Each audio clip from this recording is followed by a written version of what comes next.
That's the challenge, I think, in professional sport, where there's different environments that invoke different emotions, and still focusing yourself and getting the job done on a weekly basis that, where you play for 6 months, that's the tough bit.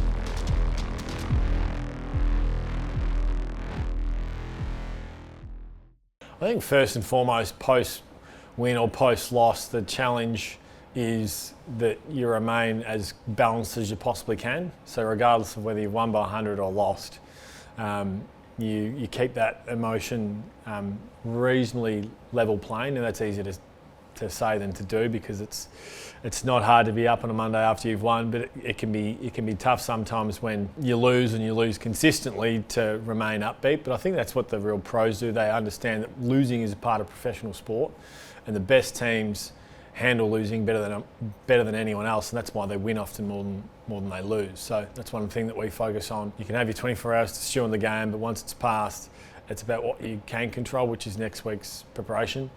And if you have that mindset more often than not, then it'll put you in a good space to physically prepare, but mentally prepare for the next week's game. The pros, I suppose, approach each game with as similar mindset as possible. It's never going to be totally the same, because one, you don't have to even really work yourself up for, you're just up for it.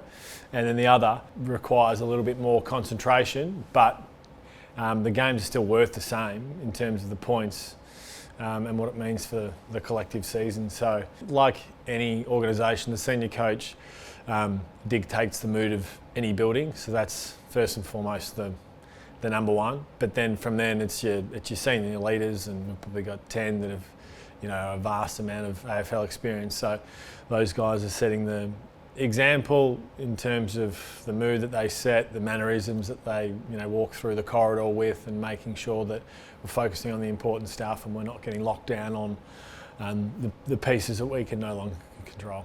We're really fortunate in the position that we are, where we have so many experienced heads. So I suppose it's communicating that message around balance and the importance of preparation, training, to the younger players that are still on their journey of self-discovery around what best performance is and what's the best way to get best performance. Yeah, it's why you play. It's when the real stuff starts. So it's qualifying until you get to the end of round 24. So you've got to put yourself in the best position possible, obviously, but then that's where the best teams make a name for themselves, and we've been fortunate enough to play plenty of finals, but they're bloody hard to win.